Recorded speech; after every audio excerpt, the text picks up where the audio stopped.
wabarakatuh. Yang saya hormati Ketua Kelompok Talumai Bu Tati, yang saya cintai dan banggakan rekan-rekan peserta PKH. Marilah kita panjatkan puji dan syukur kehadirat Allah Subhanahu wa Ta'ala yang telah melimpahkan rahmat serta hidayahnya kepada kita semua, sehingga kita dapat berkumpul di tempat ini dalam melaksanakan pertemuan peningkatan kemampuan keluarga atau biasa kita kenal dengan P2K2. Dan tidak lupa salawat serta salam selalu kita tunjukkan kepada junjungan Nabi kita Nabi Muhammad SAW yang telah membawa kita dari alam kegelapan ke alam terang benderang seperti saat sekarang ini. Nah, pada pertemuan kali ini kita akan membahas modul 8 sesi 15, di mana pada sesi 15 ini kita akan membahas tentang komitmen melaksanakan rencana tindak lanjut. Jadi pada sesi 15 ini ada 2 tahap atau langkah untuk melaksanakan komitmen rencana tindak lanjut, yaitu langkah pertama membangun komitmen pencegahan dan penanganan stunting. 2, motivasi untuk melaksanakan komitmen dan pencegahan dan penanganan stunting. Nah, ibu-ibu, sebelum kita masuk pada materi ini, saya akan tanya ibu, apakah masih ingat pertemuan yang lalu? Mungkin masih ada yang ingat apa-apa yang kita bahas pada bulan yang lalu, di sesi 14. Ada yang ingat?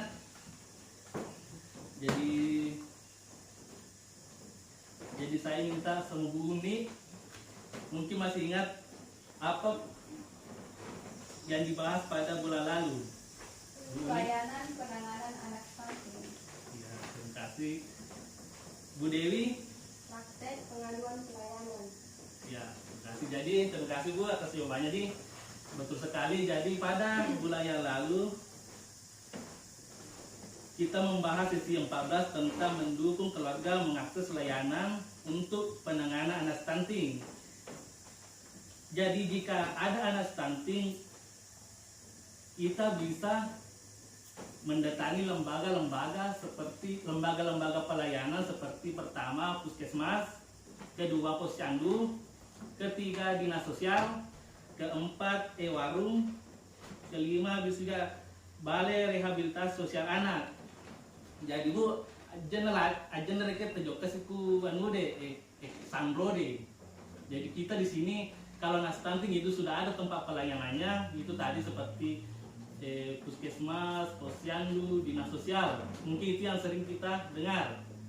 Jadi tidak usah lagi kita ke dukun, orang pintar, dan kita juga dapat melaporkan kepada petugas sosial yang ada di daerah masing-masing, seperti pendamping PKH, seperti saya ini Bu, pendamping PKH. Kedua, biasa juga kita dengar mungkin TKSK, itu juga bisa. Jadi petugas-petugas ini akan membantu Bapak dan Ibu untuk menghubungkan dengan pelayanan yang dibutuhkan Bapak Ibu untuk agar anak stunting dapat tertangani.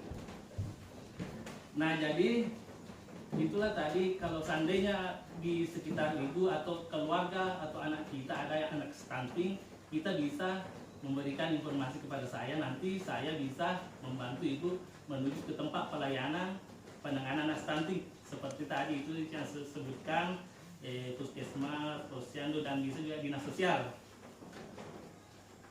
Nah, silakan ibu lihat tabel janji diri yang kita buat bulan yang lalu. Sedikit bawah. Oh ya. Oke, silakan jadi Bu. Nah, dan catatan pelaksanaan kesepakatan yang sudah dibuat mengenai pelaksanaan kesepakatan janji diri, apa-apa saja yang sudah dilakukan dan apa-apa saja yang belum dilakukan.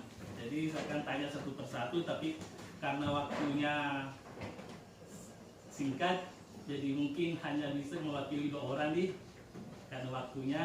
Jadi Bu Erna, nih saya mau tanya apa-apa saja dalam tabel janji diri, apa-apa saja yang sudah pernah kita lakukan? Yang saya sudah lakukan mencuci tangan, yang belum pemanfaatan jamban sehat. Ya, terima kasih ya, Bu. Jadi Bu Erna ini dia sudah melaksanakan apa yang namanya cuci tangan dengan sabun dengan menggunakan air yang mengalir. Dan kendalanya yang belum pemanfaatan jamban sehat. Jadi itulah tadi yang Bu Erna belum sempat dia laksanakan, yaitu pemanfaatan jamban sehat. Apa kendala sehingga pemanfaatan jamban sehat ini Bu belum bisa direalisasikan atau dilaksanakan? Apakah terkendala masalah biaya apa-apa? Ya, terkendala masalah biaya. Jadi solusinya itu kalau masalah biaya memang insya Allah saya akan berkoordinasi dengan aparat desa atau kepala desa bagaimana solusinya agar ibu bisa memanfaatkan jamban sehat. Kemudian Bu Tati, apa-apa yang belum bisa terrealisasikan? Kesulitan melaksanakan komitmen bermain dengan anak. Oh ya. Kedua, sibuk bersih-bersih rumah dan memasak di dapur. Oh, jadi Ibu Tati kesulitan untuk bermain dengan anaknya karena mungkin dia sibuk membersihkan rumah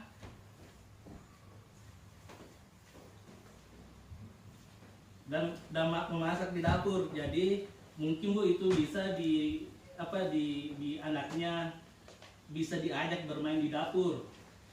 Berikan anak kita piring plastik, jangan piring aneh Bu, jangan piring plastik atau alat-alat dapur yang terbuat dari plastik yang bisa dia manfaatkan untuk bermain. Karena bermain juga merupakan salah satu stimulasi yang bermanfaat untuk mencegah yang namanya stunting. Jadi Budi, saya minta Ibu tetap semangat untuk melaksanakan komitmen yang kita buat pada tabel janji diri. Karena kita terus usahakan, jangan loyo, semangat terus. Karena itu semuanya untuk kepentingan anak kita untuk mencegah dari yang namanya stunting. Karena stunting itu tidak ada obatnya, hanya bisa dicegah. Jadi saya harap kita pada tabel janji diri Ibu itu harus betul-betul kita manfaatkan, kita laksanakan. Jadi tepuk tangan Ibu. Ya, terima kasih Bu ya atas kehadiran selama ini. Jadi sekali lagi saya harapkan Ibu dan keluarga sehat selalu dan tetap bersemangat dan niatkan dalam hati